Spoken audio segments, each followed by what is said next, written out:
सबको लगता है कि पश्चिम बंगाल में चुनाव संपन्न हो चुका है, लेकिन दोस्तों इसी बीच जो है बीजेपी ने भाई साहब पश्चिम बंगाल में दोबारा चुनाव कराने की मांग कर दी है। जी हाँ दोस्तों, पश्चिम बंगाल में दोबारा चुनाव होने वाला है। आइए देखते हैं कि आखिर पूरा मामला क्या था और बीजेपी ने कौन कौन से आरोप जो है लगाए हैं। दोस्तों जैसा कि आप सभी को पता होगा कि लगातार यह खबरें आ रही थी कि बीजेपी के नेताओं को, बीजेपी के उम्मीदवारों को टीएमसी जो है वहां पर जो है अटैक कर रही है, उसको जो है मारपीट उनके साथ कर रही है। जैसा कि दोस्तों आप सभी को पता होगा कि कई बार जो है पश्चिम बंगाल में कई पोलिंग बूथों पर जो है लाठीचार्ज जो है सेना को करना पड़ गया था, क्योंकि वहां पर लगातार मारपीट देखने को मिल रही थी और यह कहा जा रहा था, यह आरोप लगाया जा रहा था टीएमसी के द्वारा कि ईवीएम को हैक कर लिया गया है या फिर ईवीएम खराब है, लेकिन उसका वोट जो है बीजेपी को जा रहा है। इस प्रकार के कई आरोप लगाए जा रहे थे, लेकिन अब खबरें निकलकर सामने आई कि भाई साहब जिस तरीके से यह कहा जा रहा था कि अब 29 अप्रैल तक जो दूसरा मतदान होना था, दूसरे चरण का पश्चिम बंगाल में, वह पूरी तरीके से संपन्न हो चुका है। एग्जिट पोल के नतीजे भी आ चुके हैं कि आखिर पश्चिम बंगाल में किसकी सरकार बन सकती है। जैसा कि दोस्तों आइए देखते हैं कि आखिर पश्चिम बंगाल में किसकी सरकार शायद बन सकती है। उसके बाद हम बात करेंगे कि क्या किस प्रकार का आरोप जो है बीजेपी के द्वारा लगाया गया है कि वहां पर भाई साहब फिर से दोबारा चुनाव हो सकता है। यह जो है घोषणा चुनाव आयुक्त ने कर दिया है। जी हाँ दोस्तों, सच में। आइए देखते हैं पहले। जैसा कि दोस्तों आप सभी को पता होगा कि लगातार जो चुनाव हो रहा है, चाहे वह असम हो या फिर केरल हो, पुडुचेरी हो, तमिलनाडु हो, ये सभी उतना ज्यादा चर्चा में नहीं रहते जितना कि पश्चिम बंगाल का चुनाव है। जितना कि पश्चिम बंगाल के चुनाव जो है चर्चा में चल रहा है, जितना पश्चिम बंगाल का चुनाव चर्चा में चल रहा है, शायद उतना कोई और नहीं। जी हाँ दोस्तों, यह शायद आपको भी पता होगा कि किस तरीके से जो है 4 मई 2026 को अब रिजल्ट आ जाएगा कि आखिर पश्चिम बंगाल में किसकी सरकार बन सकती है। क्या बीजेपी की सरकार एक बार वहां देखने को मिल सकती है? क्या एक बार फिर से टीएमसी की पार्टी यानी कि ममता बनर्जी के नेतृत्व में पश्चिम बंगाल का कमान जो है संभाला जा सकता है? इस प्रकार की जो खबरें हैं सामने निकल कर आ रही हैं और जो एग्जिट पोल है दावा करता है कि जो अब पश्चिम बंगाल में सरकार बनने जा रही है उसको जो है उसमें 148 सीटें चाहिए, क्योंकि 294 सीटें विधानसभा की पश्चिम बंगाल में हैं और जो है सरकार बनाने के लिए लगभग 148 सीटें चाहिए। और अगर कोई पार्टी, चाहे वह बीजेपी हो, टीएमसी हो या फिर कोई अन्य पार्टी हो, अगर 148 सीटें लाने में कामयाब रहती है, सफल रहती है, तो आसानी से पश्चिम बंगाल का कमान जो है वह पार्टी संभाल सकती है।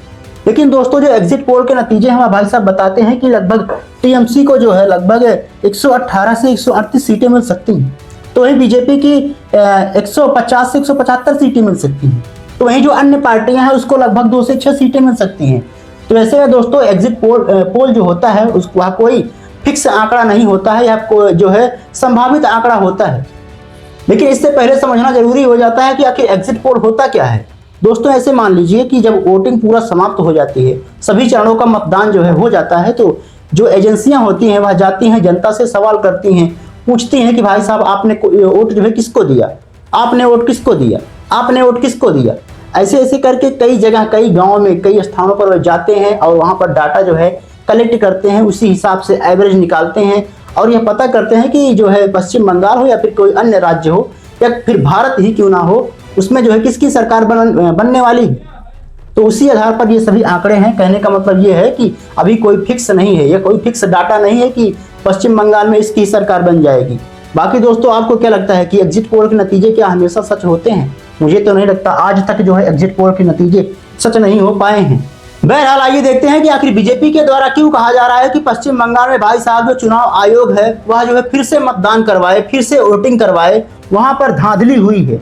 जैसा कि दोस्तों यह आरोप लगाया जा रहा है बीजेपी के द्वारा और कहा जा रहा है, जो अमित मालवीय हैं उन्होंने एक पोस्ट किया था और एक वीडियो जो है आयोग को भेजा और कहा कि भाई साहब जो है आप देख लीजिए कि इसमें जो वोटिंग मशीन है, ईवीएम मशीन है, इसमें जो है बीजेपी का जो कमल वाला बटन है वह जो है इस पर टेप चिपका दिया गया था।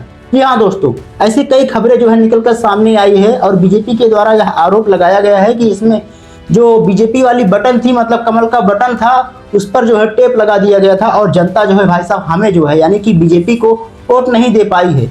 और इसीलिए यह कहा जा रहा है, यह आयोग से मांग किया जा रहा है कि जो है पश्चिम बंगाल में फिर से जो है चुनाव करवाया जाए। हालांकि जो निर्वाचन आयोग है, राज्य निर्वाचन आयोग, उन्होंने यह कह दिया है कि भाई साहब अगर जिस प्रकार से आप आरोप लगा रहे हैं वह अगर सच साबित हो जाता है तो फिर से बंगाल में चुनाव हो सकता है, जहां पर यह मतलब ऐसी घटनाएं देखने को मिली हैं। जिस पोलिंग बूथों पर ऐसी घटनाएं देखने को मिली हैं वहां पर भाई साहब दोबारा वोटिंग हो सकती है। ऐसा जो है मैं नहीं कह रहा हूं, ऐसा जो है राज्य निर्वाचन आयोग कह रहा है। इतना ही नहीं दोस्तों, जो राज्य निर्वाचन आयोग है मतलब मनोज कुमार जो है मतलब राज्य निर्वाचन अधिकारी हैं, उनके द्वारा यह कहा जा रहा है कि अब अगर जो बीजेपी आरोप लगा रही है अगर वह सच होता है तो पश्चिम बंगाल में फिर से चुनाव हो सकता है। और जो भी आरोप हालांकि बीजेपी के द्वारा लगाया गया है और उसने जो है तृणमूल कांग्रेस ने पूरी तरीके से खारिज कर दिया है और कह रही है कि भाई साहब आप जो इस प्रकार का आरोप लगा रहे हैं पूरी तरीके से गलत है, आप जो है डर रहे हैं क्योंकि आपकी सरकार पश्चिम बंगाल में नहीं बनने वाली है। हालांकि जो राज्य निर्वाचन आयोग है उसने कह दिया कि भाई साहब जो है पश्चिम बंगाल में दोबारा चुनाव हो सकता है जिस प्रकार का आरोप लगाया जा रहा है अगर वह सच साबित होता है। बाकी दोस्तों आपको क्या लगता है कि जिस तरीके से बीजेपी यह कह रही है कि हमारे कमल वाले बटन पर टेप चिपका दिया गया था, क्या वह सच हो सकता है या फिर एक साजिश रची जा रही है ताकि जो है बंगाल में फिर से चुनाव करवाया जा सके? कमेंट बॉक्स में जरूर बताइएगा। मिलते हैं अगली वीडियो में, तब तक के लिए जय हिंद जय भारत।